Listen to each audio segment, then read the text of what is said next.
Bien-aimés dans le Seigneur, que l'Éternel vous bénisse. Alors, je me sens bien ce soir. Nous sommes au mercredi, je crois 29 juillet 2020. Et je suis reconnaissant à Dieu qui me donne encore le souffle de vie et qui me donne la joie d'être encore compté parmi les vivants. Et je pense qu'aussi c'est la même chose vous concernant. Et vous savez que pour nous, c'est une grâce. Lorsque nous avons encore un peu de temps et que Dieu nous accorde de ne pas quitter maintenant cette terre, alors que parfois, tout ce que nous avons à mettre en place avant de quitter cette terre n'est pas encore là, alors pour nous, c'est un gain.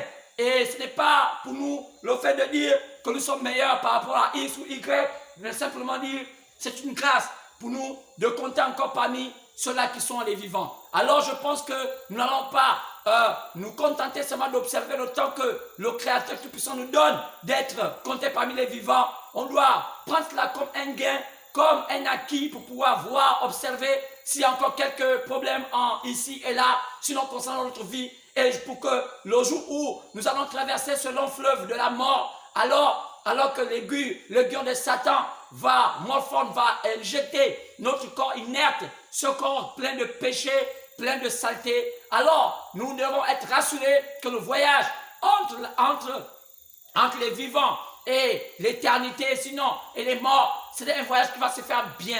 Alors, je pense que la meilleure manière pour nous d'être assurés du voyage, de ce grand, long voyage qui dure quelques secondes, alors ce serait mieux. Alors, la seule manière pour nous, c'est de nous accrocher à celui qui est l'auteur de la vie. Et l'auteur de la vie, je pense que c'est Dieu lui-même. Et par son Fils Jésus-Christ. Et je suis reconnaissant à Dieu du fait que nous sommes accrochés à lui. Car c'est lui le commencement de toutes choses. Car il a dit que tout a été fait par lui. Et nous croyons que c'est lui, le Dieu Tout-Puissant, qui s'est fait chair au travers des humains. Alors nous avons souvent su que l'histoire nous disait qu'il était prévu la venue de Dieu lui-même sous la forme humaine. Alors Jésus est venu, c'était Dieu lui-même sous la forme humaine.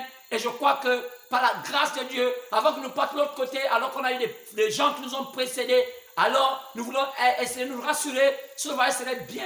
Et la seule manière, c'est être avec lui. Et il doit être celui qui doit nous accompagner dans ce voyage périlleux. Alors je suis reconnaissant à Dieu et je suis en forme ce soir. Et je pense que vous êtes en forme ce soir. Et si vous ne l'êtes pas, je proclame la guérison dans votre vie dans le nom de Jésus. Et je dis, parce qu'il nous a dit une recommandation selon Actes, Marc autant pour moi, Marc 16, partant du verset 16 à 17, 18, il dit, voici les miracles comment ceux qui ont cru. À mon nom, ils chasseront les démons. C'est pourquoi je crois, par le mandat qui m'a été donné en tant que serviteur de Dieu, j'ai le devoir d'utiliser ce nom et dire, au nom de Jésus, si tu te sens malade, quelle que soit la maladie, je proclame que tu sois guéri dans le nom du Seigneur Jésus-Christ.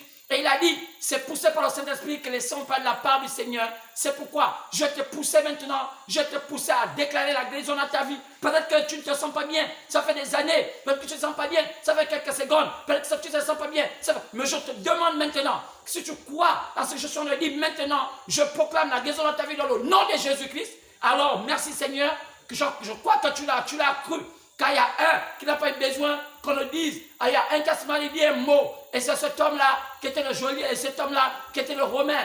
Oh oui, il a seulement dit, le Seigneur romain, il a seulement dit seulement un mot. Alors que mon serviteur est malade. Jésus a seulement dit un mot. Jésus n'a pas posé main sur cet homme. Alors, cet homme a trouvé la guérison. Et je pense que ce soir, c'est la même chose. Et j'ai seulement dit un mot. Et je ne sais pas, quelle que soit la maladie que tu as, je ne vais pas les citer. Il y en a tellement. Que ce soit le coronavirus, que ce soit le cancer, que ce soit le sida, que ce soit quelle que soit la maladie, je proclame la guérison dans ta vie dans le nom de Jésus. Et toi qui m'écoutes maintenant, et si tu m'écoutes, et tu dis, je reçois cette guérison dans le nom de Jésus. Car je crois que le même Dieu n'a pas changé. Il est le même hier, aujourd'hui, éternellement. Car je crois qu'il n'a pas changé. Il est encore ici ce soir. Alors, je suis reconnaissant à Dieu pour cela. Et je vous bénis. Je bénis Dieu pour tout ce qui se fait. Alors, vous savez, nous sommes au 29 juillet 2020, un mercredi soir. Et je suis content. Et je dis tout de suite, j'ai toujours dit que même si vous êtes devenu un peu faible, et continuez à regarder les vidéos, ça vous donnera assez de foi. Car la Bible dit que la foi vient ce qu'on entend, et ce qu'on entend vient la parole de Dieu. Alors, ne pensez pas que je vais vous dire de toucher la vidéo, toucher ceci. Mais je vous dis seulement de croire à ce que je dis, parce que ce que je dis, c'est la parole. Et ça a été tout là, c'est toute la parole. C'est par la parole que tout a été créé. C'est pourquoi je pense que lorsque je prêche ici, soyez attentifs au message, car il est vrai. Alors, je suis content, mais pas aussi peut-être content comme vous, parce que j'aimerais que vous puissiez beaucoup vous abonner. J'en ai besoin car nous sommes aujourd'hui peut-être à 35 abonnés, mais on en a besoin d'avoir assez, au moins une centaine, pour commencer à mettre des vidéos en direct.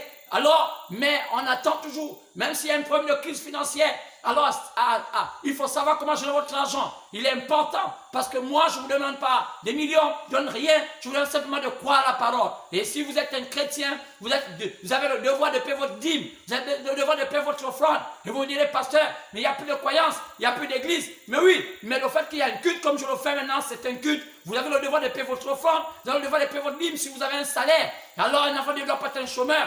Apprenez à travers car il est dit que tout ce que vous avez à faire avant vos mains, faites-le. Car Dieu bénit tout ce que vos mains feront. Parce que vous êtes des chrétiens.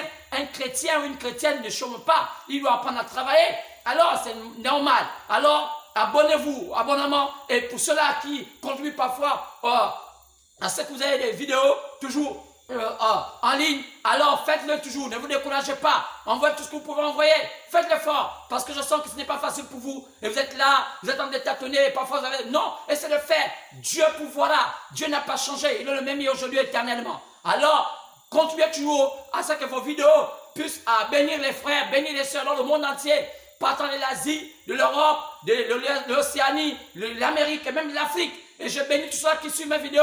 Et je pense que vous êtes bénis dans le nom de Jésus.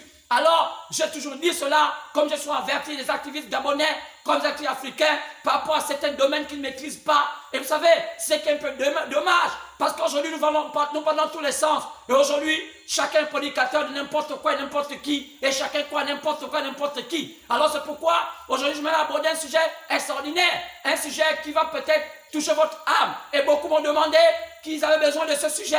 Et j'ai pris le temps de pouvoir apporter ce sujet. C'est un sujet extraordinaire. Un sujet parlant du monde des ténèbres. Alors, c'est dans cela, je voulais aborder cela. C'est un sujet qui va prendre peut-être un peu de temps. Parce qu'on pourra apporter au moins ça en plusieurs jours. Parce qu'on ne peut pas mettre ça en un jour. C'est un sujet au sujet du monde des ténèbres. Nous, aujourd'hui, mon thème est intitulé « La vérité sur le monde des ténèbres ».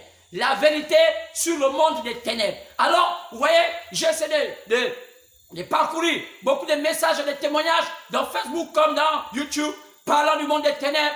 Oh, j'ai vu peu de messages qui ont parlé de la chose réelle. C'est toujours des choses à dormir debout, qui n'ont pas de vérité là-dedans, et c'est une forme de séduction. J'ai vu des gens raconter autant de choses. Aussi, ils étaient avec Satan, ils ont séjourné avec Satan, ils ont mangé avec Satan. Mais lorsque je regarde la profondeur des faits de leur témoignage, je sens seulement que c'est une forme de mensonge qui a été fait seulement pour pouvoir être écouté et pouvoir vu des vidéos. Et cela emmène encore une amplification du mensonge sur la terre. Et vous voyez, la Bible dit que le diable est le père du mensonge, et le diable a toujours fait cela. Il amène les gens dans le mensonge et les gens croient à la mensonge. Le mensonge est plus connu maintenant aujourd'hui que la vérité. Mais qui va atteindre cette vérité pour la porter au grand jour? Alors que le mensonge est en train de battre de l'aile, alors que le mensonge est en train de prendre le contrôle sur la terre. Et vous voyez aujourd'hui, la moitié du monde aujourd'hui est remplie plein de mensonges. Et il y a trop de choses qui mentent. Et les gens aujourd'hui sont les adeptes du mensonge. Alors, c'est pourquoi moi, je me suis tenu garant d'apporter une certaine partie de vérité dans ce sujet parlant du monde des ténèbres. Alors, je suis seulement déçu de voir qu'il y a des hommes qui se disent pasteurs, il y a des sœurs qui se disent je ne sais pas quoi, qu'on peut les appeler, même des prophétesses de quoi, de vaudou. Et quand on les regarde, on essaie d'écouter le témoignage. Il y a tellement même des livres où on parle du monde des ténèbres, mais quand on regarde cela, on va un peu plus approfondir ce qu'ils racontent. Vous sentez que c'est du mensonge. Alors, ce soir, je vais te dire de sortir de ce mensonge que tu as déjà avalé, car cela ne va jamais te délivrer. Car le mensonge ne vient jamais de Dieu, le mensonge vient du diable. La Bible nous dit que le diable est le père du mensonge. Et aujourd'hui, l'ennemi est tellement rentré même dans la religion, de telle sorte qu'aujourd'hui, il y a tellement une majorité de pasteurs qui sont des menteurs, qui ne sont pas des pasteurs, mais des menteurs qui se sont introduits dans l'église. Alors, comment déceler un menteur par rapport à une vérité? Il n'y a qu'à voir un vrai par rapport à un faux. Comment connaître un vrai billet s'il n'y a pas un faux billet? Alors, c'est vice-versa. Alors, les faux billets, pour les connaître, il faut avoir un vrai billet. Parce que souvent, le faux billet est vraiment carrément calqué à la manière du vrai billet. Comme aujourd'hui, l'église, on ne sait plus qui est. Alors, vous voyez, le diable a essayé de faire aussi l'église, et on appelle ça l'église de Dieu, sur l'église de Jésus. Comment voulez-vous croire que Jésus nous avait déjà averti qu'au temps de la fin, viendront des hommes avec le nom de Jésus, faisant tout comme c'est au nom de Jésus. Et Jésus a même averti cela en disant il faut même des grands exploits. Ils chercheront même les démons. Et cela serait exaucé parce que Dieu est le garant de la guérison et Dieu va permettre par sa bonté que les gens retrouvent la guérison. Mais la Bible dit que Jésus va reconnaître qu'ils seront des faux. Comment cela? Oui, monsieur, quand on voit ça dans Matthieu 7, partant de verset 21, Jésus dit, ils viendront plusieurs. Oh, dit Seigneur, Seigneur, on a fait les démons, on a fait la délivrance à ton nom, on a guéri à ton nom, on a chassé les démons à ton nom, on a parlé à ton nom, on a fait tellement de prodiges à ton nom. Jésus leur dira, oui, mais moi je ne vous ai jamais connu. Comment ça? Parce que quoi? Les imposteurs vont rentrer dans l'église de Dieu vivant, ils vont créer un trouble, ils vont faire autant de choses, ils ne vont pas revenir à la parole. Leur travail, c'est de chercher les miracles, leur travail, c'est d'épater les gens par des formules magiques, par des formules comme des magiciens, comme avaient fait les filles de Séva, les filles de Séva, qui voulaient chasser les démons au nom de Jésus de Pierre, mais de Jésus de Paul, mais le diable a dit, moi je connais le Jésus de Paul, je connais le Jésus de Pierre, mais le nom de Jésus je ne le connais pas. Et c'est la même chose aujourd'hui, le diable va utiliser le nom de Jésus pour pouvoir mieux se faire connaître aux hommes, et ils vont appeler ça église. Oh, quelle erreur! Quelle église qui ne veut pas s'aligner à la parole, alors que la parole, c'est ça même l'essentiel de l'église. Mais c'est ça une église un peu comme on le voit, comme les gens vont dans tous les sens, un peu comme un cafouillage, comme on voit aujourd'hui une sorte mal préparée, avec toutes sortes d'ingrédients. On ne sait plus si c'est sucré, si c'est salé, si c'est acide. Alors, c'est tout sortes de goûts. C'est comme ça qu'on est venu aujourd'hui l'église de ce monde. Une église dans tous les sens. Mais Jésus a une église réelle, l'église de Dieu vivant, remplie de son Esprit Saint. Lorsque les gens écoutent la parole, les gens sont sanctifiés, les gens sont purifiés par cela. Et les gens ont la crainte de l'éternel, la crainte dans leur cœur, parce que Dieu parle. Lorsque Dieu parle, la crainte entre dans le cœur d'une personne. Pas la peur. Il y a la différence entre la peur et la crainte. Alors, si vous avez peur de quelqu'un, vous n'avez pas sa crainte. Si vous avez peur d'une personne, lorsqu'elle est là, vous n'allez pas faire ce qui est mal. Lorsqu'elle n'est pas là, vous le ferez. Mais lorsque vous craignez une personne, quel que soit le lieu, qu'il soit là ou qu'il ne soit pas là, vous n'allez pas le faire parce que vous craignez la personne. Donc voilà comment est venue aujourd'hui l'église, les églises de ce monde. Ils amènent les fidèles à avoir peur des pasteurs. Peur de ne sais pas de quoi, peur de la loi, au lieu d'avoir la crainte de Dieu. Alors c'est là on dit que la crainte de Dieu, là où commence la sagesse. Aussi longtemps que vous n'avez pas la crainte de Dieu, la sagesse de Dieu ne peut pas rentrer en vous. C'est pourquoi la conversion est difficile aujourd'hui dans des pays comme le Gabon, parce qu'ils ont beaucoup fait la religion, ils n'ont pas fait le christianisme. Il y a plus de religieux gabonais que des chrétiens. Alors, comment voulez-vous maintenant arriver au temps de la fin, avoir un résultat positif, alors qu'autant vous avez longtemps raconter aux gens du mensonge, vous avez longtemps raconté aux gens des semblants, des énigmes, je ne peux pas dire des énigmes, des semblants de paroles, alors que c'était du mensonge. Alors, c'est pourquoi aujourd'hui, l'ennemi est en train de vous confondre pour vous montrer que tout ce que vous avez enseigné à vos fidèles, il y avait plus de mensonges que la vérité. Alors aujourd'hui, alors que la tempête, les choses sont en train de bouger, alors vous voyez aujourd'hui que l'église du Gabon est à lambeau, l'église de l'Afrique est à lambeau, l'église de ce monde est à lambeau. Mais l'église du Dieu vivant reste debout parce qu'elle est assise sur la parole. Car la parole est la révélation. Vous savez, elle est assise sur le roc. Car le roc est la révélation de la parole. Car Jésus avait dit que c'est sur cette pierre que je bâtirai mon église. Quoi? La révélation de la parole. C'est pourquoi nous croyons qu'au temps de la fin, Dieu a envoyé un prophète confirmé par la colonne de feu. Ce prophète, c'est un vrai prophète. Et Dieu, en l'envoyant, c'était pour éclairer la terre. Mais qu'est-ce qu'ont fait les gens? Oh, les gens n'ont pas voulu. Les gens frappent. Jésus a frappé à la porte à la Odyssée. Regardez bien, d'abord chapitre 3. Jésus frappe à la porte. Les gens ne croyaient pas. Ils disent non, on ne fait pas rentrer Jésus. Pourquoi? On ne fait pas rentrer la parole. Mais Jésus l'a dit, je vous enverrai un profond à la fin. Qu'est-ce qu'il fera? Il va rétablir toutes choses. Mais le diable, qu'est-ce qu'il fera? Le diable ne va pas vouloir que les enfants de Dieu, si dans le monde, puissent reconnaître ce message. Quoi? Le diable est sur le point de lier ces gens avec ce système et les amener avec lui dans les ténèbres. C'est pourquoi vous, enfants de Dieu, répentez-vous, revenez à Dieu. Même lorsque les ânes viennent, Dieu vous permet d'avoir des hommes qui sont parfois insignifiants, vous avertir de certaines choses. Vous ne croyez pas, comme la Côte d'Ivoire. Ils ont eu un homme appelé Kako Philippe, qui était comme un âne, l'âne qui est venu là, leur dit revenez à Dieu, malgré que tout ce qu'il racontait n'était pas tellement vrai, mais une bonne partie des choses qu'il racontait était la vérité, mais ils n'ont pas voulu croire cela. Qu'est-ce qui a fait ça? Les églises, ils ont pris ce monsieur Kakou, ils l'ont mis en prison. Pourquoi c'est au travers des confédérations de la Côte d'Ivoire honte à vous, Ivoiriens, vous qui ne voyez rien, comme dit votre nom, vous prenez les gens qui vous avertissent dans le droit chemin, vous les mettez en prison, et cela est stigmatisé par des femmes, donc vous avez placé sur la tête de votre confédération, sur la tête de votre système, parce que vous pensez que le christianisme, c'est la politique. Oh, si le Gabon aussi arrive à ce niveau, quelle malédiction! Alors si les femmes viendront, ils vont s'arranger à nous mettre des gens comme nous en prison, parce qu'ils ne veulent pas écouter la vérité, la parole. Alors, qu'est-ce qu'il faut faire pour de tels pays? Des pays qui emprisonnent des gens qui disent la vérité. Mais c'est des pays qui sont dans la malédiction.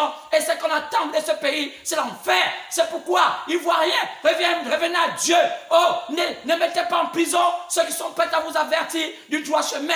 Comment voulez-vous mettre ces hommes-là en prison alors qu'ils sont là de vous avertir? Quelle joie d'avoir un homme qui vous avertit. Mais quoi? Les confédérations des églises, les systèmes de ce monde, oh, s'organisent pour mettre les gens en prison, même s'ils disent la vérité. N'avez pas vous signé la charte de la démocratie, vous Ivoiriens?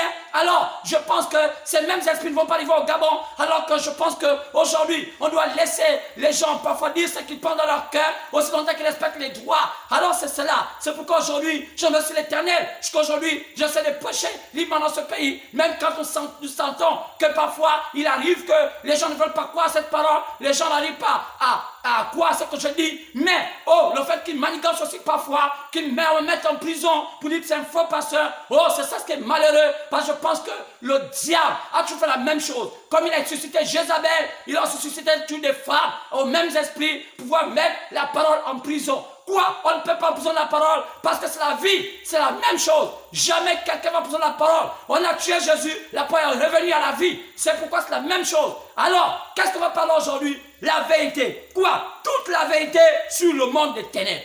Quelle chose extraordinaire. Oui, aujourd'hui, on va commencer par un pan. Et après, on va élaborer cela. C'est tellement beau. Oui, monsieur. Oh, on va voir sur les 3 grands points. Mais peut-être qu'aujourd'hui, on va seulement juste planter un décor. Aujourd'hui, nous voulons simplement planter un décor et aborder, et plus tard, nous allons aborder 3 grands sujets. Aujourd'hui, parce que c'est tellement profond, aujourd'hui, on va planter un décor. Quoi? Parce qu'on va aborder le monde des ténèbres, mais dans 3 grands sujets. Oui, 3 grands points. Quels sont ces 3 grands points qu'on va aborder plus tard, alors qu'on veut planter le corps ce soir? On va aborder un premier point, c'est comment Satan donne la maladie à un être, en exemple un humain. Comment Satan arrive à donner la maladie? Quelle maladie ne vient pas de Dieu, mais comment Satan arrive à permettre que Satan peut faire en sorte qu'un homme soit malade. Alors, c'est un mystère qui doit être aujourd'hui dévoilé. Alors, tout est là. Les soins étaient ouverts. Alors, nous avons vu un prophète à la fin. Son nom appelé William Harold Branham, qui abordait un message qui était tellement extraordinaire. Il en a apporté dans tous ces points. Dieu lui a permis de nous éclairer dans ce domaine. Alors nous, en tant qu'Éphésiens, nous voulons encore aller un peu plus loin. Pourquoi? Parce qu'il en a tellement creusé. Il nous a mis toute là, nous tuer là. Maintenant, nous les Éphésiens 4:11, nous devons prendre les pépites d'or et les regarder dans la profondeur et aller comme une haute tension qui donne du courant au compteur. Et le compteur peut alimenter des maisons. Quoi, vous voyez? Donc la haute tension ne peut pas alimenter une maison. C'est le compteur qui transforme le courant à un degré un peu plus inférieur pour que les hommes puissent avoir de l'électricité. Est-ce que la haute tension n'est pas l'électricité? Si, mais c'est un niveau élevé. C'est pourquoi nous croyons que William Branham est un type de tension élevée et nous sommes des types de compteurs qui devons transformer le courant à un niveau A, un niveau bas, pour que ceux-là qui sont dans les domaines, qui ont un niveau un peu comme domestique, puissent avoir un courant à leur niveau pour mieux comprendre Dieu en ce temps de la fin. C'est pourquoi je disais que la première étape, c'est le premier point, c'est tellement grand, c'est comment Satan donne la maladie à un être humain. C'est très important. Donc c'est ça le domaine de la maladie. Comment? Et le deuxième grand point, on pourra aborder ça plus tard toujours, c'est comment Satan prend le contrôle d'un être humain. Oui, pour le conduire le conduire à l'erreur, afin d'être en désaccord avec Dieu, le créateur de toutes choses.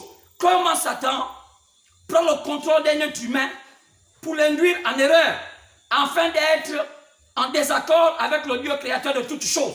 En d'autres termes, comment Satan arrive à séduire un être humain pour que cet être humain-là croie que ce qu'il fait est bon, afin d'amener cet être humain à être en porte-à-faux avec le créateur de toutes choses.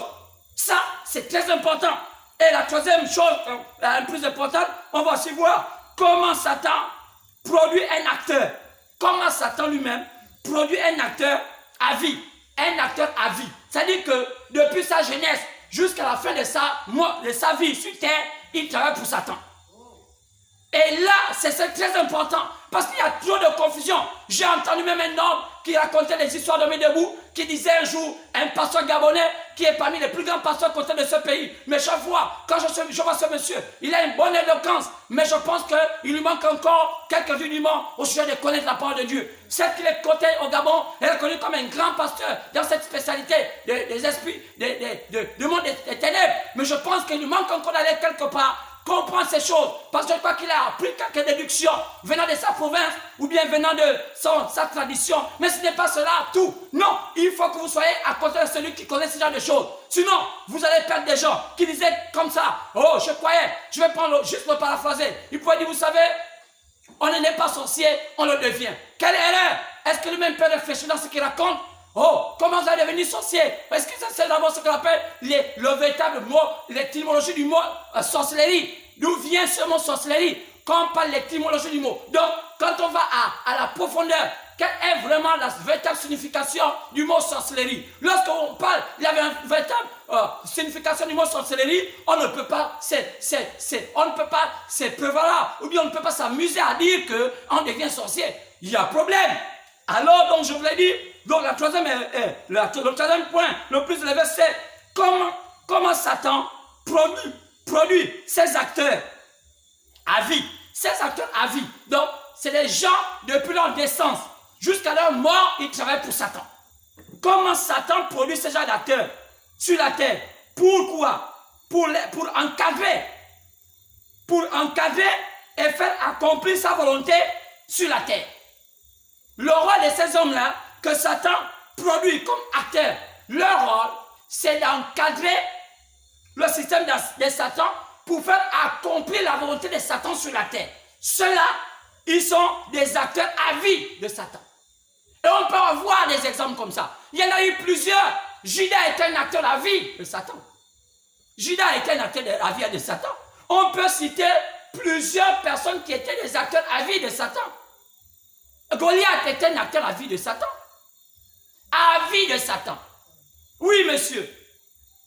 On peut citer autant de personnes qui étaient des acteurs à vie de Satan.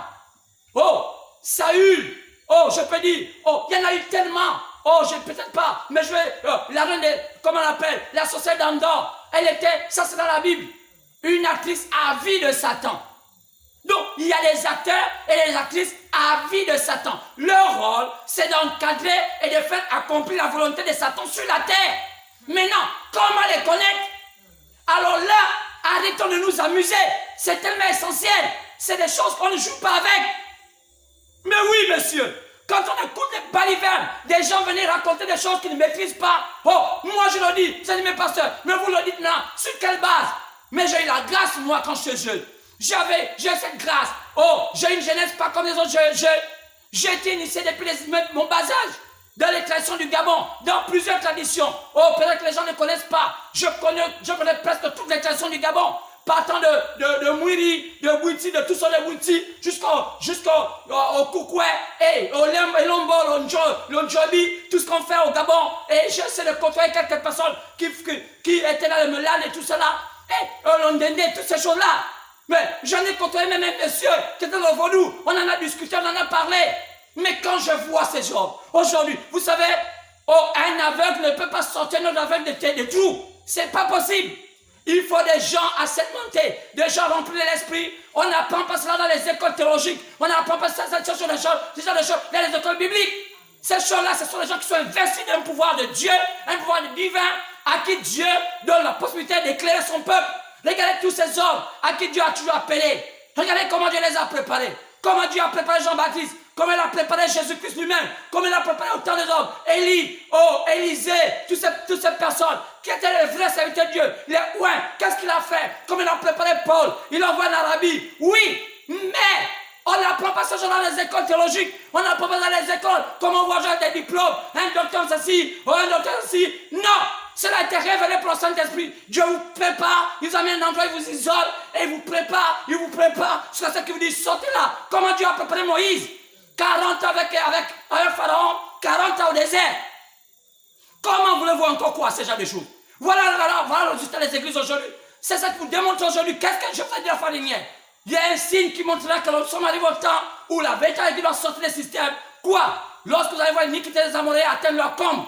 Qui c'est? Je vous ai dit la fois dernière que les Amoréens, c'est qui? C'est ça, les descendants de l'autre qui sont venus aujourd'hui, qui sont venus les Amoréens plus tard, et qu'on appelle aujourd'hui les églises de veillée. En d'autres termes, on les appelle aujourd'hui les pentecôtistes charismatiques. Pourquoi? Je ne le dis pas pour injurer ces hommes, non! Parce que regardez seulement la marche des pentecôtistes charismatiques. D'où sort le pentecôtiste charismatique? Le pentecôtiste charismatique sort du système des méthodistes. Mais ces méthodistes sortent d'où? Ces méthodistes sortent du protestantisme. D'où vient ce protestantisme? Les protestants viennent du catholicisme. Mais d'où viennent les catholiques? Les catholiques viennent de l'enfer. Donc tout le programme est là. Donc les catholiques ont accouché les protestants ont accouché les méthodistes avec tous les systèmes. Et les méthodistes ont accouché le pentecôtisme. Et où vient tout ce système? Dieu n'a pas dit de faire cela. Jamais dans la Bible, on a vu une église qui va s'appeler église pentecôtiste. Non, c'était un mouvement. Dieu n'a jamais dû faire l'église protestante. Ça n'existe pas dans la Bible. Ni méthodiste. C'est le système. Donc même Luther lui-même, il n'a jamais dû faire l'église protestante. Jamais. John Wesley n'a pas dû faire l'église méthodiste. Non, ce sont les saints de ce monde qui ont récupéré la parole pour mettre ça à leur gain. Et le diable le fait. C'est pourquoi, bien-aimés, quand vous m'écoutez, sortez de cela. Dieu a un message précieux. Et Dieu doit vous préparer parce que bientôt viendra le jugement. Les choses sont laissées préciser. Est-ce que vous voyez pas les choses sont laissées préciser? La même chose lorsqu'on a vu à la Deuxième Guerre mondiale, avant la Deuxième Guerre mondiale se déclenche. Qu'est-ce qui s'est passé en 1909? En 1929, autant pour moi. Il y a eu d'abord quoi? Il y a eu une crise économique. Et cette crise économique est venue par rapport à quoi? Papa m'a dit une pandémie qu'on appelle le choléra. D'où est venu le choléra? Après la Première Guerre mondiale, en 1917, il y a eu le choléra là-bas. Après le choléra, on est parti dans les années 1929 avec une crise économique. La crise économique est née quoi? Est né le mouvement du diable avec Hitler qui a commencé depuis 1914. Et on a vu que c'est d'abord la guerre avec l'Allemagne. Quoi? L'Allemagne était préparée de l'enfer. Dieu suscita un Autrichien. Alors Hitler, et quoi? Il était ami à qui? Il était ami à Mussolini, qui venait d'Italie, qui était un petit-fils de quoi? De la Rome païenne. Et vous voyez, on a aussi vu quoi? On a aussi vu ce système qui venait de la Russie, qui était quoi? Oh, le communisme. Mais plus tard, qu'est-ce qui s'est passé? On a vu que c'est là où tout est passé. Quoi c'est? La grande guerre s'est passée là. Et le monde était bousculé, le monde était ballotté. Qui pouvait encore faire même des prières? Personne. Il y avait des bombes de partout. Tout bougeait. Les enfants du diable étaient déjà prêts à anéantir la terre. Qu'est-ce qui se passe? Mais ce n'était que le début de quelque chose. Ce n'était pas encore la fin. Quoi c'est? Ça commence toujours par une pandémie. Après ça termine par un problème de crise économique. Après ça part par un bouleversement mondial. Quoi? Les guerres reprennent. Quoi? Ça dégage. Quoi? Mais regardez bien. Il est prévu selon Daniel, le roi du Nord va se lever. Quel roi du Nord? Oh, quand je commence à avertir, pour lui, regardez le signal, le roi du Nord a commencé à examiner quelque chose. Quoi? Le roi du Nord est celui qui gère le communisme. Et nous voyons que le roi du Nord contrôle les pays où on parle du communisme. Ou, comme on voit la Chine, comme on voit la Corée du Nord, comme on voit tout ça, comme on voit Cuba, qu'est-ce qui se passe? Dieu doit susciter une arme venant, une corde, après chapitre 17, qui va détruire la bête, la grande prostituée, qui fait alliance avec les rois de la terre. Mais quelle est la grande prostituée? La Bible dit que c'est une ville située sur cette montagne. Quand on regarde sur la terre, quelle est la ville qui est située sur cette montagne? La seule ville sur la terre qui est sur cette montagne, c'est le Vatican. Alors, qu'est-ce qui se passe? Le problème, les choses sont réglées. Amen, amen. Et nous voyons que ce système s'est organisé depuis la nuit des temps. Elle ne voulait pas d'abord que les gens prêchent l'évangile. Elle a interdit aux gens de prêcher. Elle a marqué les gens pour mieux s'installer, pour mieux prendre l'argent. Après, lorsqu'elle s'est installée, elle a dit aux gens, prêchez. Mais après, elle a organisé encore le même système. Maintenant, il fallait organiser le protestantisme de forme écuménique. Aujourd'hui, elle a donné le flambeau à sa fille. Elle a maintenant hormis, elle a plusieurs filles. C'est d'abord la France, après, d'abord l'Italie, la France. Et la France, aujourd'hui, elle a maintenant comme fille les États-Unis. C'est donc remarqué qu'aujourd'hui, les États-Unis a pour mouvement qui a de pouvoir combattre le communisme. C'est quoi? C'est l'évangélisme. Qui est le mot évangélique? Mais d'où vient le mot évangélique? Le mot évangélique vient de l'enfer. Et les gens pensent que c'est Dieu. Et aujourd'hui, vous remarquez que partout aux États-Unis, les mouvements évangéliques sont pour une guerre contre le communisme. Quoi? Il y a même aujourd'hui des Américains qui ont des pistolets écrits au Jésus. Oh, ils vont se battre contre le communisme. Quelle erreur! Est-ce qu'ils connaissent ce qu'est le communisme? Le communisme, ce n'est pas un système religieux. C'est un système qu'on ne voit pas. C'est un mouvement invisible. C'est le pouvoir que va utiliser le monde occulte pour faire accomplir le plan de Dieu sur la terre. Quoi c'est le communisme? Qui sont les communistes? Regardez les symboles. C'est pourquoi, de même que Satan se cache au temps de la fin, et ces enfants n'ont pas les symboles, Dieu aussi au temps de la fin enseigne à ses enfants comment fonctionnent les symboles. Amen. Donc, le monde occulte avec les symboles. Donc, si vous ne connaissez pas le langage des symboles, vous ne pouvez pas détecter qui est Satan. C'est pourquoi aujourd'hui, il y a trop de symboles. Regardez bien, les statuettes, c'est des symboles. Regardez bien, les insignes. Regardez bien comment le communiste a mis son insigne avec le marteau, avec un ciseau. Regardez bien où sont tous ces symboles-là. On les voit comment dans d'autres endroits. Oui. Regardez comment aujourd'hui, le catholicisme, regardez les catholiques avec leurs symboles. Regardez les protestants avec leurs symboles. Regardez les pentecôtistes avec leurs symboles. Quand vous voyez tous ces symboles, vous pensez que ça vient de Jésus? Non. Mais quoi? Le monde est piégé. Lisons la parole. C'est pourquoi je dis, je mets la plateforme. Et on va démarrer sur ça. Ça va trapatouiller. Et celui qui ne veut pas croire cela, il reste.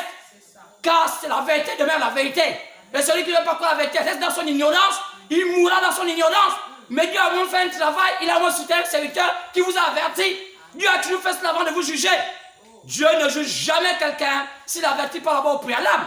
C'est pourquoi il a tout fait depuis toute la nuit des temps. Maintenant, vous restez dans votre incrédulité, avec votre religion, avec votre système. Vous allez mourir dans votre incrédulité comme au temps de Noé. Et moi, mon travail, c'est d'être prêché au son que je vivrai, dire ce qui est la vérité et rien que la vérité. Et c'est vrai, monsieur, madame. C'est vrai, madame. Alors, prenons nos Bibles. Nous allons prendre nos Bibles. Nous allons lire Jean chapitre 8, pardon, verset 30 à 32. Et nous allons aussi prolonger à 36. Et nous allons aussi prendre Job 38, verset 33. Et si possible, Colossiens 1, 12 à 13. Et 1 Jean 5, 18 à 19. Prenons d'abord Jean 8, 30 à 32. Jean 8, 30 à 32. Nous lisons et nous nous levons pour le respect de la parole. Si vous êtes là-bas en train de suivre, faites bon. Et lorsqu'on lit la parole, levez-vous. Si vous pouvez vous lever, prenez votre smartphone, vous vous levez. Et si c'est un ordinateur, vous mettez quand même debout pour le signe de respect de la parole. Jean 8, partant du verset 30 au verset 32, après on va terminer avec le verset 36. Lisons. Comme Jésus parlait ainsi, plusieurs crurent en lui. Et il dit aux Juifs qui avaient cru en lui, si vous demeurez dans ma parole, vous êtes vraiment mes disciples. Vous connaîtrez la vérité et la vérité vous affranchira. Au verset 36, si donc le Fils vous affranchit, vous serez réellement libres. Que le Seigneur bénisse la lecture de sa parole dans le parfait nom du Seigneur Jésus-Christ que j'ai ainsi prié. Amen. Amen. Merci. Alors, au verset 36, pour vous asseoir, il est dit, si donc le Fils vous affranchit, vous serez réellement libres. Et avant le verset 36,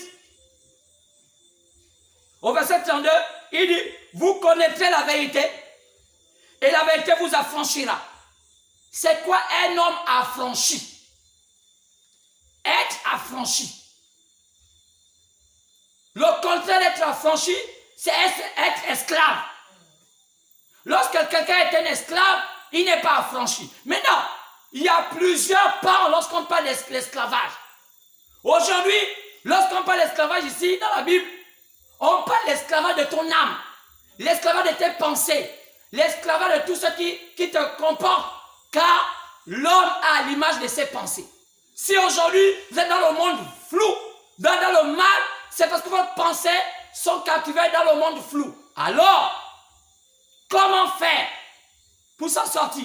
Il est dit, si vous connaissez la vérité vous affranchira.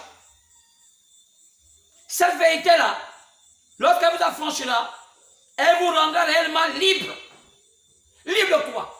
Vous allez être un homme en paix avec vous-même. Vous allez avoir tout ce qu'il faut en paix avec Dieu. Même quand vous êtes en train de gravir vos échelons, c'est dans votre vie professionnelle, dans votre vie maritale, mariage, tout ce que vous voulez faire, alors vous avez une paix dans votre cœur. Parce que quand vous marchez avec la paix. Alors, comment avoir la paix si vous ne connaissez pas l'auteur de la paix? Comment avoir la liberté du cœur si vous ne connaissez pas l'auteur de la liberté du cœur? C'est le seul qui est Dieu. Alors, plusieurs aujourd'hui prennent des Bibles, se malisent. Plusieurs aujourd'hui écoutent des coachs spirituels qui s'appellent aujourd'hui pasteurs. Et ils pensent être dans le droit chemin. Mais il n'y a pas de chemin, il n'y a qu'un chemin. Et la Bible nous dit qu'au temps de la fin, il y a un homme, il y a un prophète à qui Dieu va donner toute la qualité et tout ce qu'il y a pour amener l'homme dans le droit chemin. C'est pourquoi, remarquez bien, il est dit dans Matthieu 17, partant verset 10 à 11, dis-nous, pourquoi les scribes et les pharisiens disent qu'Élie viendra? Jésus dit, Élie viendra et va rétablir toutes choses. Élie, ce n'est pas Jésus. Luc 1, verset 17. Élie sera un esprit. Un esprit qui va entrer dans un homme qui sera un prophète de la fin. Malachie 4. Ce prophète va avoir l'esprit de la vérité. Et ce prophète, sa mission, c'est de conduire les gens dans toute la vérité. Quoi? La vérité bafouée. D'où cette vérité était cachée dans un livre, le livre de la rédemption. Ce livre dont Dieu avait retiré lorsqu'Adam et Ève avaient péché. Ce livre qui est l'arbre de vie, à qui il y avait les séraphins, il y avait des chérubins qui étaient là avec une épée flamboyante dans Genèse pour empêcher que Adam et Ève puissent avoir accès à la vie, à l'arbre de vie. Pourquoi? Parce que ce n'était pas le temps. Ils étaient fraîchement dans le péché, alors il fallait qu'ils suivent un processus pour atteindre l'éternité. Alors c'est ce qui s'est passé. Et cet arbre était le livre caché. Alors on a vu ça dans Daniel 12, 4. On voit ça dans le chapitre 5, pendant le verset 1. L'agneau qui a entre ses mains ce livre était en dedans et dehors, le livre des 7 sceaux. Alors on voit cela dans le chapitre 10, pendant le verset 1 au verset 7. Ce livre est caché tous les mystères de la vie. Oh, même le Gabonais, même le Tchadien, même le Ivoirien, tout homme a le devoir de savoir qu'est-ce que c'était écrit dans ce livre. Car c'est Dieu lui-même, dévoilant son plan parfait. Et si tu es chrétien, tu es censé connaître le contenu de ce qui est écrit dans ce livre, sinon tu te perdras. Car c'est cela. Alors il est dit dans Jean chapitre 16, partant du verset 12, Jésus dit, j'ai encore des choses à vous dire, mais je ne peux pas vous dire maintenant. Pourquoi? Parce que cela a été réservé au ministère du Saint-Esprit au temps de la fin. Car il y avait 3 ministères. Il y avait le ministère de l'eau par Moïse, le ministère du Fils par le ministère du sang par Jésus, et le ministère du Saint-Esprit au temps de la fin, par le prophète du temps de la fin. Ils étaient 3. Selon 1 Jean chapitre 5, partant verset 7 à 8, Jésus a dit ce sont les 3 qui ont témoignage. Alors, au temps de la fin, il doit avoir un ministère semblable. Ce ministère semblable à Jésus-Christ. Oui, qui? Le ministère du Saint-Esprit. Où Jésus avait dit, quand il viendra, il vous connaîtra toute la vérité. Selon Jean 16, partant verset 12, j'ai encore des choses à vous dire, mais vous n'êtes pas prêts à les porter maintenant. Mais quand l'Esprit de vérité viendra, quoi? Le ministère du Saint-Esprit. Quoi? Il viendra au temps de la fin. Quoi? Conduire l'homme dans toute la vérité. Pas les églises, pas les services de ce monde. Car les églises seront mortes. Car il est écrit, les hommes seront les mains de Satan. Oui, monsieur. Oui, madame. Si tu ne crois pas, parce que tu as pensé faire des projets avec les scènes d'église, parce que tu as la tête ta vie, et que tu penses qu'au travers des églises, tu vas te faire une renommée, tu te trompes. Car aujourd'hui, le diable est en train de ridiculiser les églises. Quoi? Il sait que les églises l'appartiennent. C'est autant aujourd'hui que les églises doivent venir à eux. À qui? À Satan. C'est lui-même qui l'a construit. Même si vous ne le savez pas, le système des églises a été construit par Satan. C'est pourquoi il réclame aujourd'hui ces églises. C'est lui-même qui a montré cela.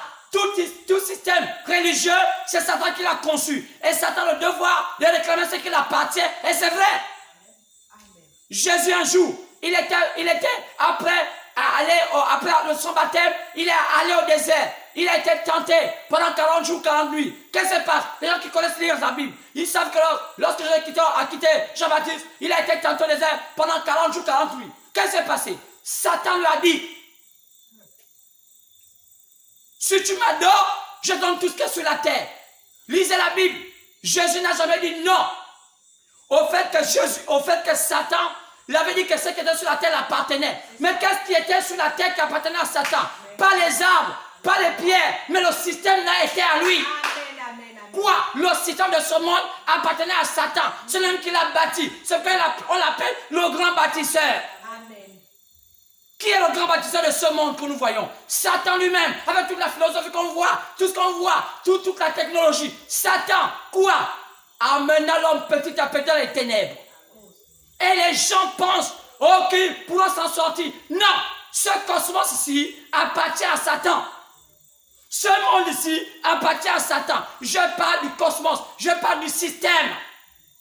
Alors, monsieur, pourquoi Jésus n'a pas dit que non, ça ne t'appartient pas? Parce que Jésus savait que ce système-ci l'appartenait. C'est pourquoi Jésus a prévu la destruction de ce système.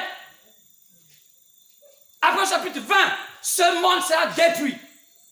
Oui, comment on appelle cette destruction? On appelle le monde va être détruit. Car il y a quelque chose en train de se préparer. Quoi? Oh, monsieur, quel est-il? Est-ce qu'il n'est pas dit, selon Pierre, 2 Pierre, que le monde dans cette avait été détruit par l'eau, mais ce monde aussi serait détruit par le feu? Si Pierre l'a dit, est-ce que Pierre c'était un menteur? Si Pierre l'a dit, ça va avoir lieu. Ce monde-là va, il y a un feu qui se prépare pour faire détruire cette terre. Et ce monde-ci va rentrer dans le temps qu'on appelle le millénium. Es-tu prêt à rentrer? Et comment rentrer? C'est par hasard? Non. Il faut avoir un signe. As-tu le signe? Maintenant, ce n'est plus le temps de faire des guerres, les religions. Ce n'est plus le temps de faire des guerres, j'appartiens à mon église. On ne m'a pas enseigné ça. Oh, peut-être que tu t'es enseigné par un idiot. Peut-être que tu t'es enseigné par un malade. Peut-être que tu t'es enseigné par un prédateur. Mais je dis, reviens à Dieu. Amen. Sois enseigné par sa parole. Enlève l'orgueil. Enlève tout ce que tu as appris. Dis, Seigneur, peut-être que ça va venir ce soir. Je m'abaisse quand je vais avoir le signe. Amen. Oui, monsieur. Oh, ton parent qui soit aussi élevé en dignité dans le monde, ce monde-ci, qu'il ait des voitures, qu'il ait de l'argent, il ne pourra pas te donner le signe qui va t'amener dans le millénium. Ça prendra un jour fin. Oui, tu as peut-être confiance dans ton parent parce qu'il a une grande fonction dans le pays, peut-être qu'il est connu, peut-être qu'il a ceci, il te donne tant de l'argent, tu dis que c'est bon. Oui, monsieur, peut-être que madame, tu manigantes des choses autour de ton parent qui est bien placé, mais un jour, tu seras déçu de comprendre que tu as choisi un mauvais chemin. Et tu vas vivre sur la terre pour un peu de temps. Peut-être que tu vas faire 100 ans. Oui, si Dieu te le permet. Mais 100 ans, c'est peu. Je préfère avoir 1000 ans que les 100 ans. Alors Dieu a prévu un temps. 1000 ans. Quoi? 1000 ans de joie. 1000 ans de bonheur. Toi, tu allais choisir quoi? 2 ans d'escroquerie, du banditisme. Tu vas avoir quelques voitures, quelques maisons climatisées qui sont peut-être détruites. Car les choses sont prêtes à avoir lieu. Quoi? Noël a dit que le monde sera envahi par l'eau, ils n'ont pas cru. Pierre a dit que ce monde sera envahi par le feu, ils ne croyaient pas. Mais je vous dis, ça va avoir lieu. Alléluia.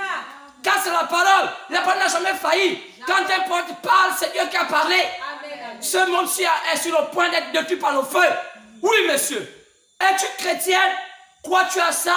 Une vraie chrétienne, un vrai chrétien croit à toutes les promesses de Dieu. Amen. Il ne croit pas un peu qu'il arrange pour essayer de faire au soleil. C'est qu'a fait les églises. C'est pourquoi je dis, ils sont confondus. Ils ont cru duper les hommes politiques pendant un temps. Ça a duré quelques années. Mais aujourd'hui, on les voit clairs. Les politiciens sont allés se moquer pour dire, il n'y a rien dedans. Ils ont passé le temps à battre les gens, mais il n'y a rien.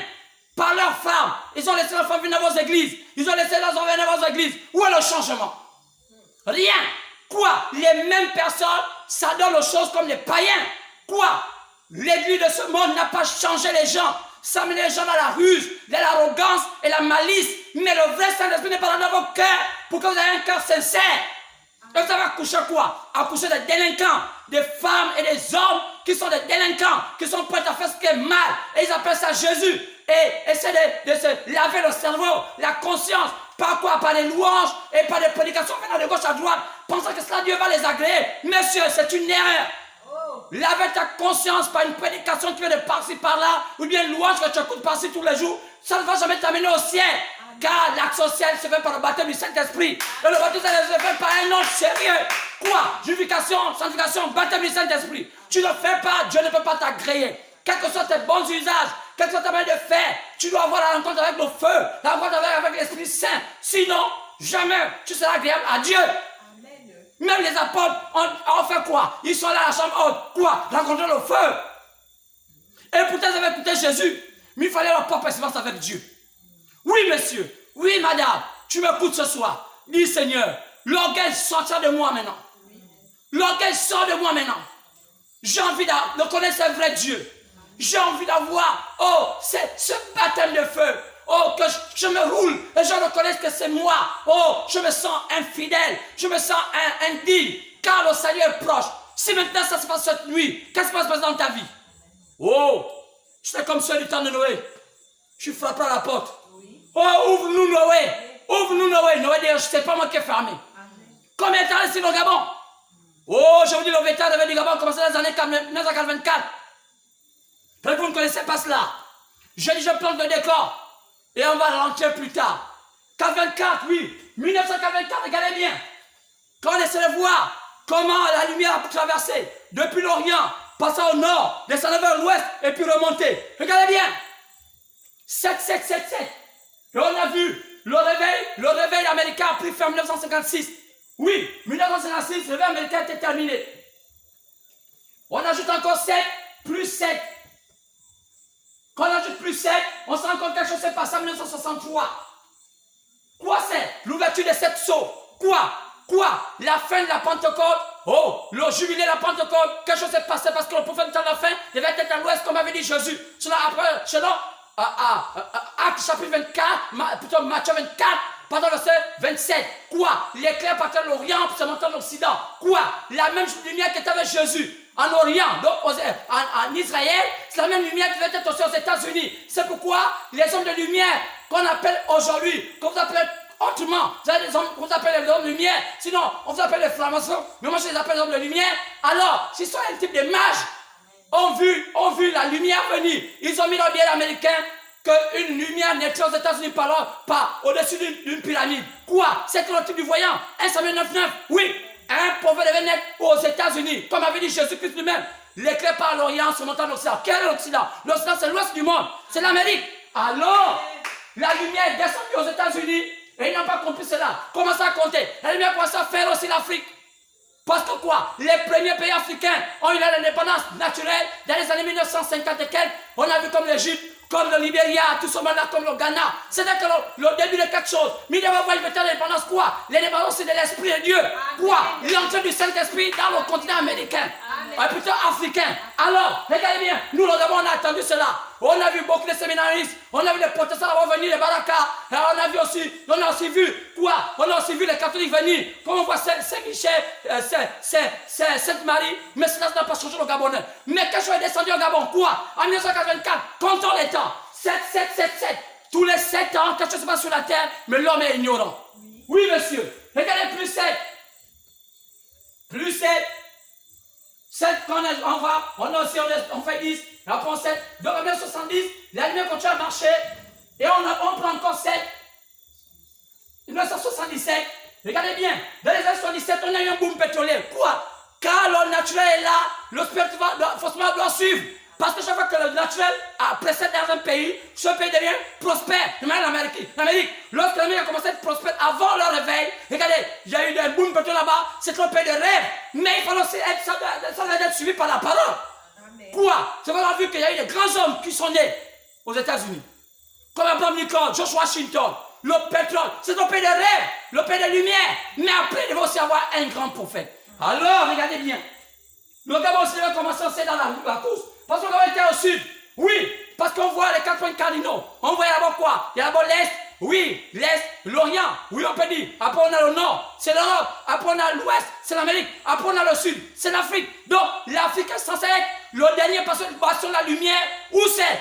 On s'attend à la fin. Donc, le 21e siècle, c'est le siècle de l'Afrique. Mais pourquoi les Africains ne comprennent pas ça? Ils ont été mal enseignés à la base. Amen. C'est pourquoi ramener les Africains dans le droit chemin. C'est de raconter des bêtises. On n'a pas la manière d'avoir le même réveil qu'à l'Africain différent. C'est pourquoi, regardez bien, 1970, plus 7, 1977, on a eu un boom pétrolier au Gabon.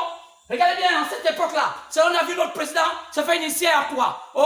À l'islam, en 77. Quoi? Il y avait un boom pétrolier, il voulait vendre son pétrole. Le Gabon avait la lumière. Quoi? La lumière est entrée au Gabon. Mais il manquait la lumière spirituelle pour encadrer ces choses. C'est quand on note bien. Quand on voit bien 1977, 1977, plus 7, on arrive à 1984. Alors, demandez en 1984, à quel moment, qu'est-ce qui s'est passé en 9 étages, ou qu'on appelle montagne sainte?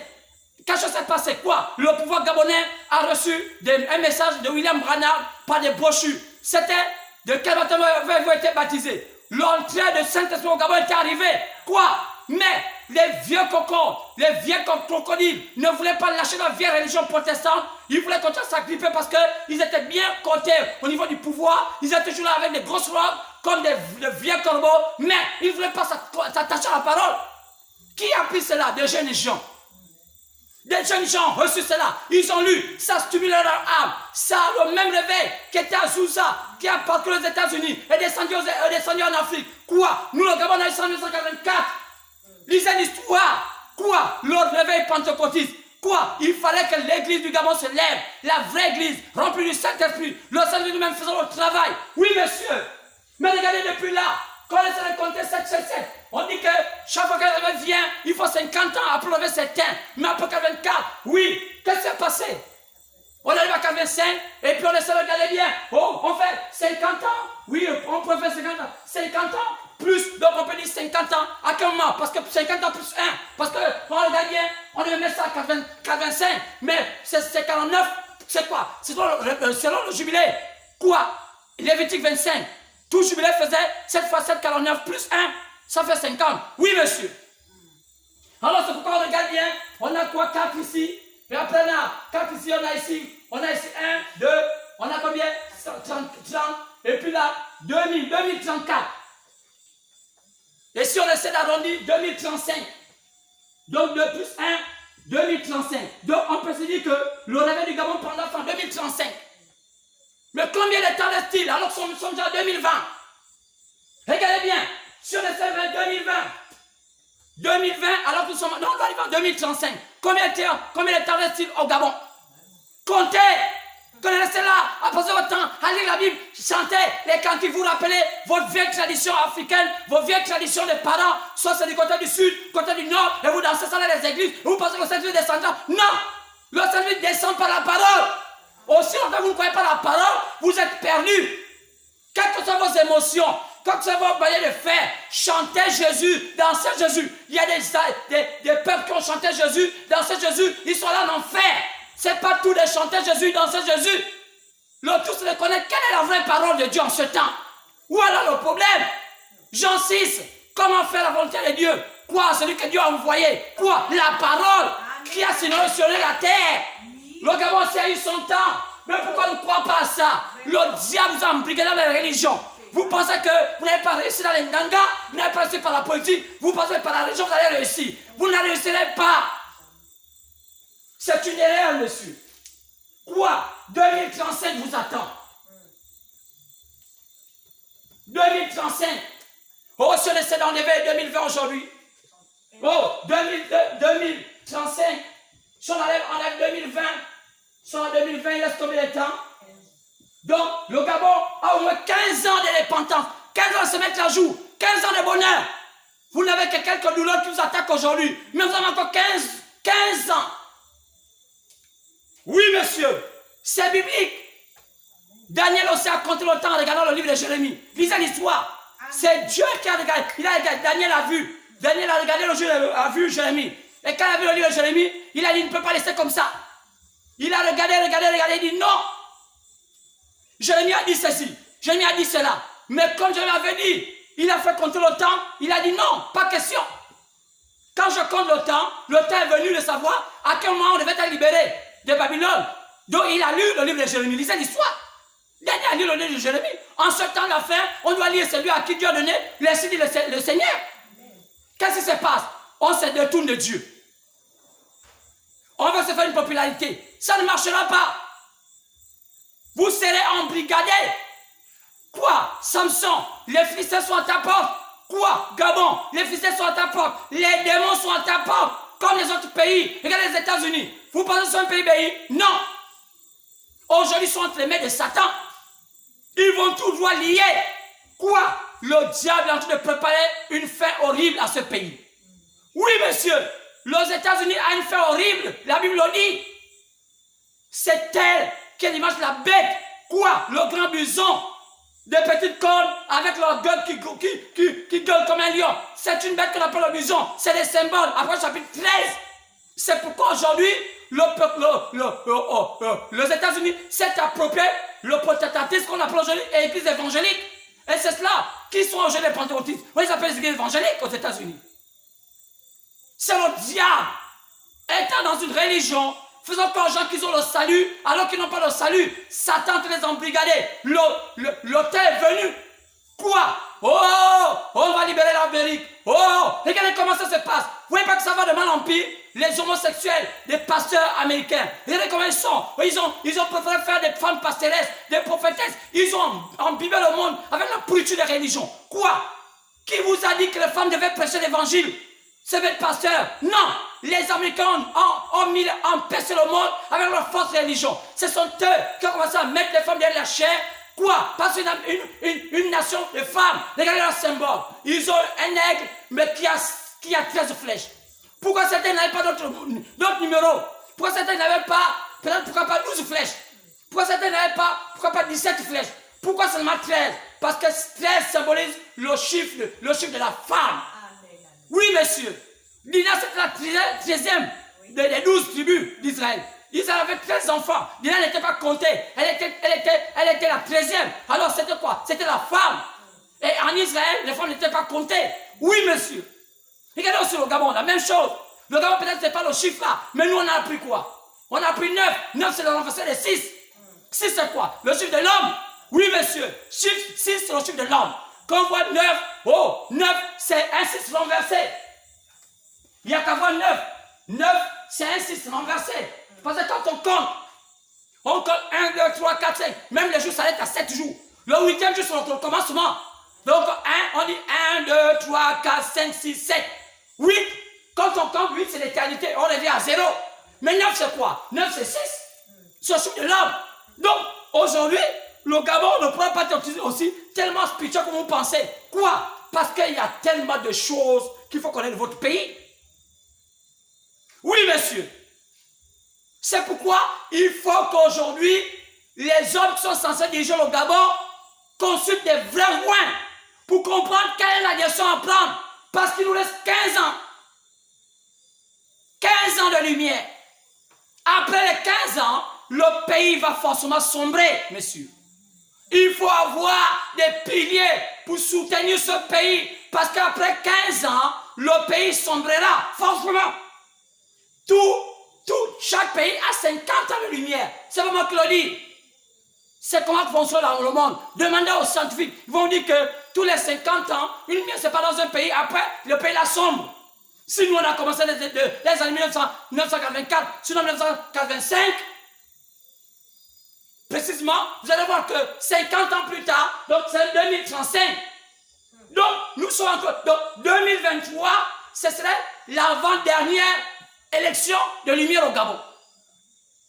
Parce qu'après 2023, on va là 7 ans, et 7 ans après, on va à 2023 plus 7 ans, on sera à 2030.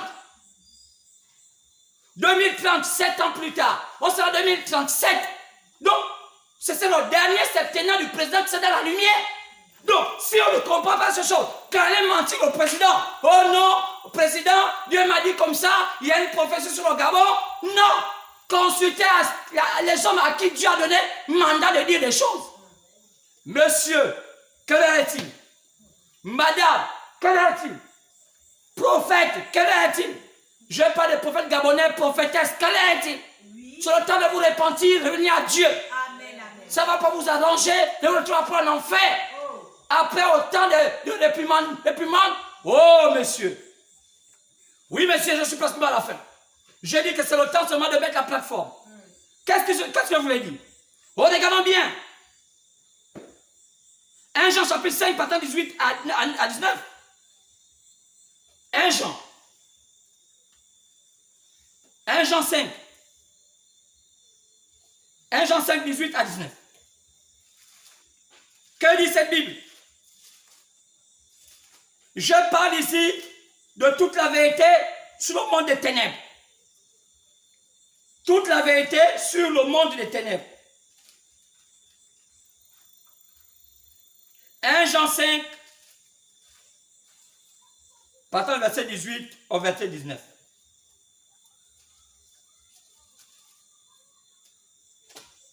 Alors, bien-aimés, regardons bien. 1 Jean 5, 18 à 19.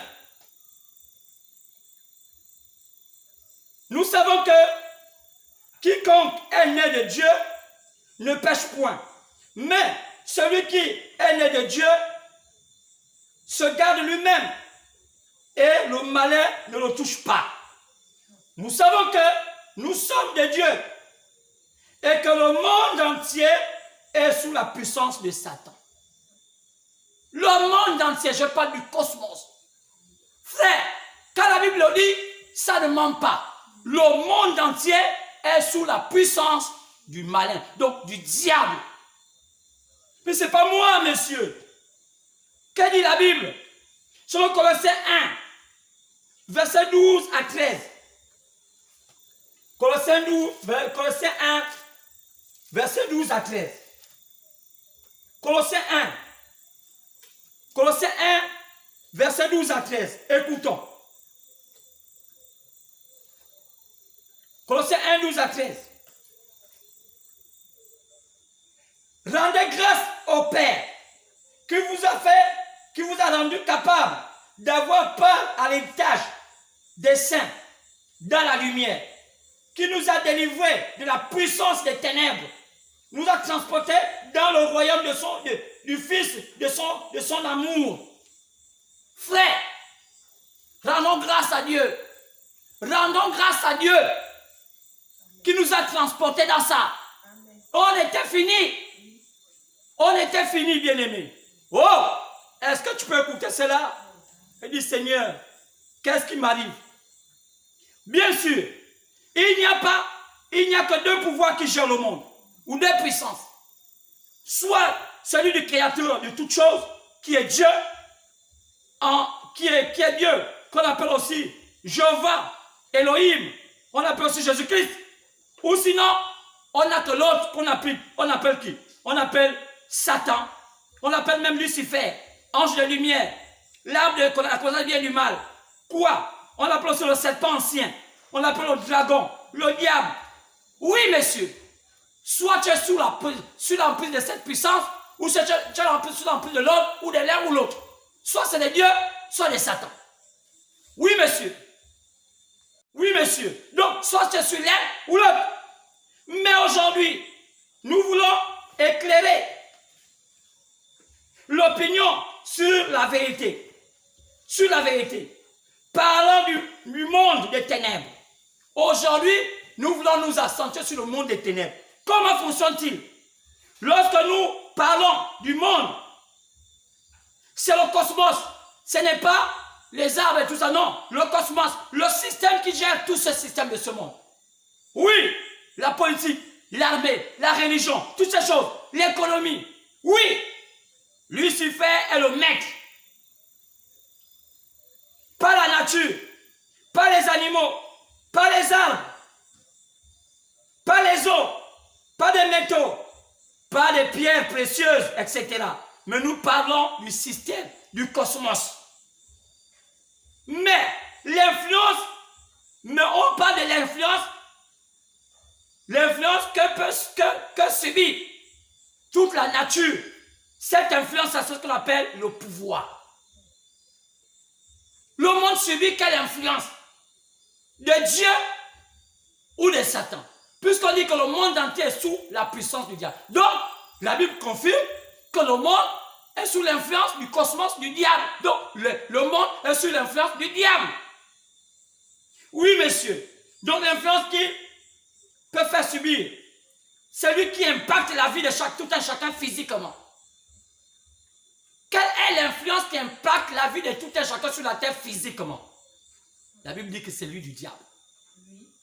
C'est pourquoi on a appelé ça le monde des ténèbres. La puissance des ténèbres. La Bible appelle ça à cause du fait que c'est Lucifer qui impacte le monde physique de l'homme. Donc on appelle ça le monde des ténèbres. C'est-à-dire le monde négatif, Le négatif du positif. Le mal du bien. La perversion de la création. Quoi? La déformation de l'origine. On appelle le déformateur de l'origine. Celui qu'on appelle le péché. Car le péché, c'est la déformation de l'origine. Mais, la lumière, c'est Dieu lui-même. C'est lui le parfait, ce qu'on appelle la lumière. C'est l'origine. C'est le créateur, c'est le créateur du parfait. C'est lui qu'on appelle Dieu. Dans Jean chapitre 12, verset 35 à 36, Jésus dit qu'il est « Je suis la lumière du monde ». Jean chapitre 12. Jean chapitre 12.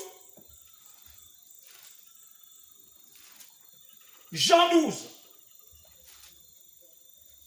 Jean 12, partant du verset 35 à 36.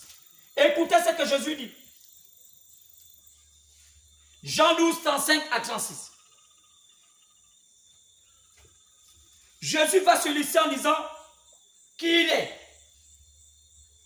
Jésus leur dit, la lumière est encore pour un peu de temps au milieu de vous. Marchez pendant que vous avez la lumière, afin que les ténèbres ne vous surprennent point. Celui qui marche dans les ténèbres ne sait où il va. Celui qui marche influencé par Satan ne sait pas là où il va. Celui qui marche dans les ténèbres ne sait pas où il va. Mais celui qui marche dans la lumière de Dieu, qui est sa parole, oh là là, quelle joie. Cependant, verset 36, cependant, pendant que vous avez la lumière, croyez en la lumière, afin que vous soyez des enfants de la lumière. Quoi? La lumière. Alors, allons-y.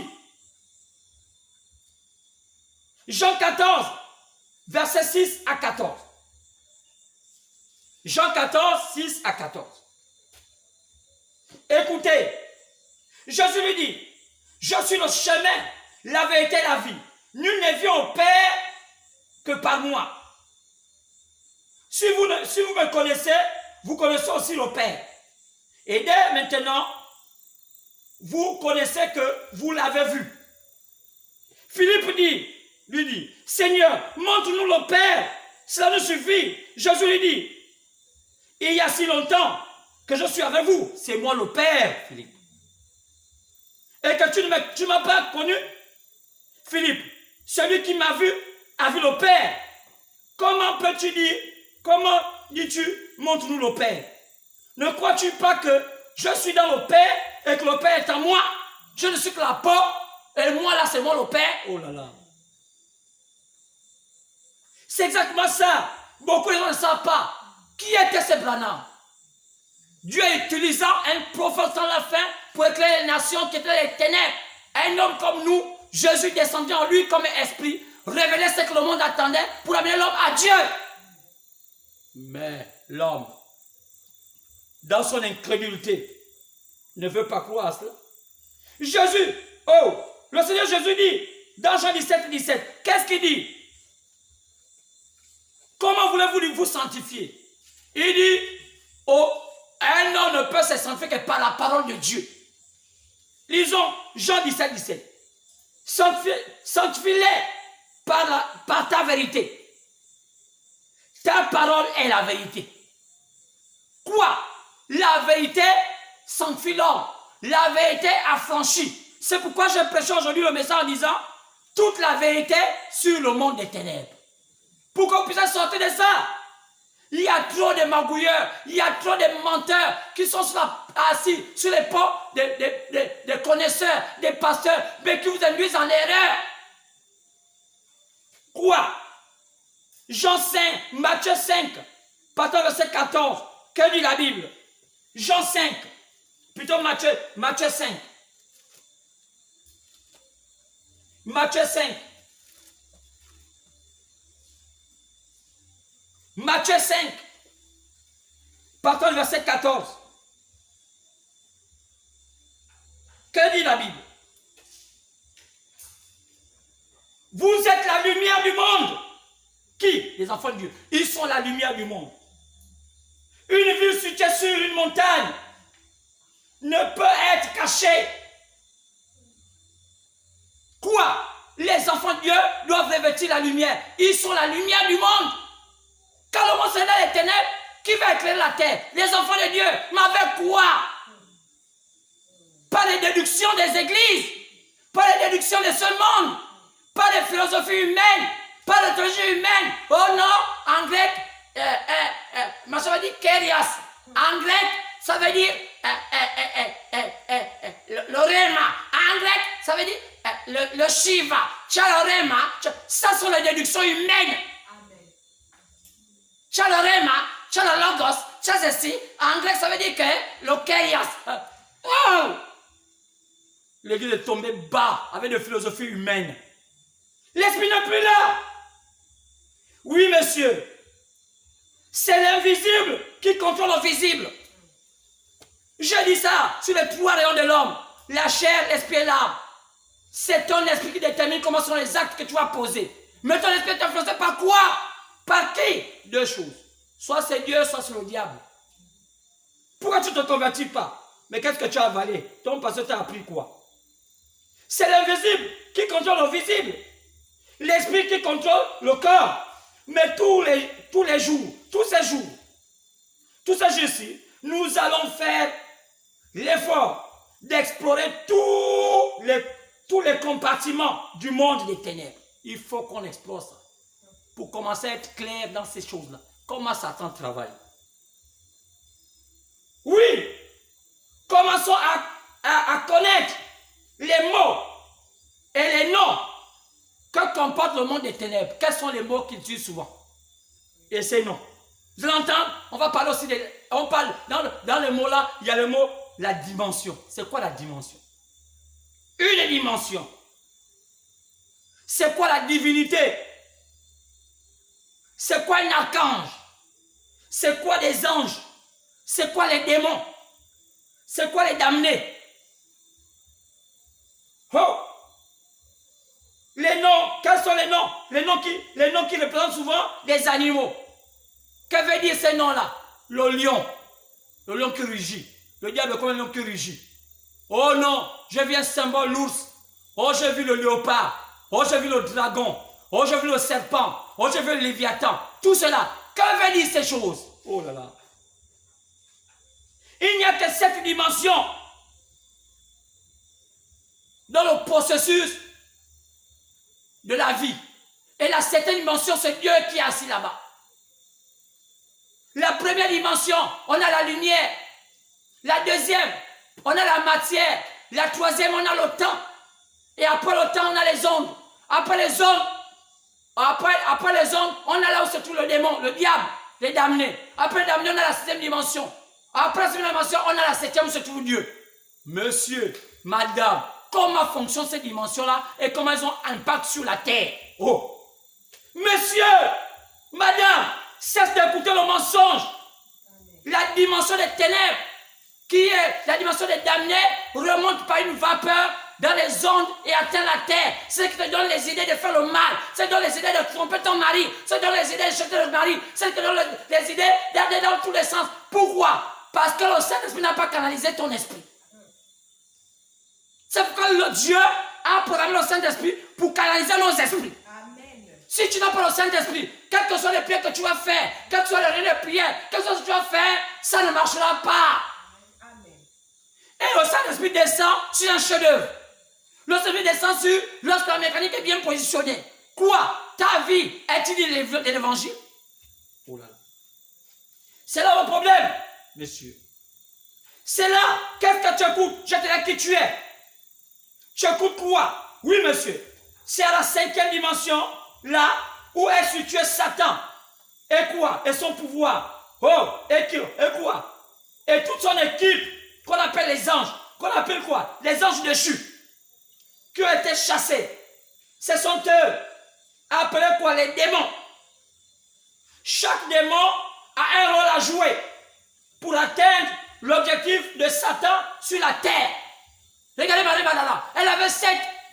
Parmi les 7, il y avait l'orgueil, les envies. C'est ça qui l'amena à être une prostituée. Donc, les démons en un homme atteignent sur un homme, plutôt un homme a des comportements déviants par rapport à les esprits qui habitent en lui. Elle avait 7 démons. Et les 7 démons-là animaient tout son être, partant de son âme jusqu'à l'esprit, jusqu'au réagissement de sa chair. C'est comme ça comment Satan agit dans les hommes. Quoi? Par des atmosphères. Donc, la terre que vous voyez là, qui est sur le contrôle de Satan, a des démons qui nous donnent les atmosphères, nous amènent à faire le mal, à faire le péché. Quoi? Les atmosphères. Amen, amen. Donc, faites attention avec les atmosphères. Comment est une atmosphère? Oh, c'est une influence que tu peux subir. Là où tu pars. Oh, tellement peut-être que tu n'as jamais vu une belle voiture, peut-être que tu n'as jamais vu une belle maison, peut-être que tu n'as jamais vu, je ne sais pas, quelque chose de climatisé. Quand tu vas là-bas, ça te déstabilise. Et Satan peut t'utiliser. Oh, est-ce que quelqu'un peut écouter cela? C'est dommage. Oh non, on va voir la Oumer. Attention la Oumer. La Oumer doit être accompagnée du Saint-Esprit. Amen. La longe doit être accompagnée du Saint-Esprit. La maison climatisée doit être accompagnée du Saint-Esprit. Là, on pouvait dire, moi-même, nous servons l'Éternel, disait David. Pourquoi? Parce que les maisons qui ne sont pas l'Éternel, ce sont les démons qui viendront habiter. Amen. Oh. C'est pas parce que vous allez avoir une maison climatisée. Le climatiseur, Satan peut le prendre, c'est une atmosphère. Et que par le climatiseur, tu vas avoir les démons. Les démons sont dans ta vie pour pouvoir faire le mal. Quoi? Satan utilisant les démons à son profit. L'objectif, l'homme étant le principal acteur sur le fonctionnement de la terre. Oui, Dieu avait dit, j'ai fait la terre et l'homme va devenir sur toutes choses. C'est pourquoi l'homme et la femme vont être les gens à qui Satan doit viser pour pouvoir mieux faire accomplir son plan. Es-tu un homme? Es-tu une femme? Oui, madame. Oui, monsieur. Satan va te utiliser. Satan va te pourchasser pour pouvoir faire accomplir son œuvre sur la terre pour que Dieu puisse te disqualifier. Est-ce que tu peux dire aujourd'hui, Satan, libère-moi? Oh. C'est terminé. Tu ne m'utilises plus. Vaut mieux mourir pauvre. Être honnête avec Dieu que de mourir riche. Être malin devant Dieu. Amen. Qu'est-ce que j'écoute? Oh non, il y a la grâce. Tu peux faire ce que tu veux faire. Tu vas Dieu. Oh, mensonge de Satan. La grâce est cachée dans la loi de Dieu. Amen. Oh là là. L'homme étant le principal acteur sur le fonctionnement de la terre, Satan devait faire tout pour prendre son contrôle. Oui, c'est que l'a fait, j'allais dire. Afin de faire régner son monde sur la terre, son cosmos, sa connaissance, sa science. C'est pourquoi toute la science de ce monde aujourd'hui, toute l'intelligence, tout ce qu'on voit aujourd'hui, toutes les flatteries que Satan nous met avec Internet, toutes ces choses, c'est que ça nous aide, mais cela est entre les mains de Satan. Et Satan utilise ça mieux pour dévier ton âme vers Dieu. Et il en fait mieux. Oh, cherchez premièrement le royaume de Dieu et toute sa justice, et le reste vous sera donné. Si vous avez l'envie en vous, toutes ces choses de ce monde, disant, si je n'ai pas ça, je meurs. Sœur, frère, tu mourras dans ton iniquité. Cherche d'abord Dieu. Aujourd'hui, nous voulons voir, nous plantons seulement le décor. Parce que nous allons voir cela. Comment fonctionnent ces trois. On entend ça dans trois grands systèmes. C'est tellement vaste. On va parler de tout cela. Comment fonctionnent les démons? Comment fonctionne Satan? Le monde éternel, les sorciers, où les positionner? Oh, toutes ces choses-là. Oui, monsieur. Toutes ces choses-là doivent être positionnées. Où les placer? Oui, monsieur. Oui, madame. On va voir comment les enfants du diable manipulent la Bible et vous induisent en erreur et vous faites croire que c'est le diable alors que c'est humain de vous séduire. Oh! Alors, on est en train de placer le décor. Est-ce qu'on peut commencer la semaine prochaine ou bien la semaine là?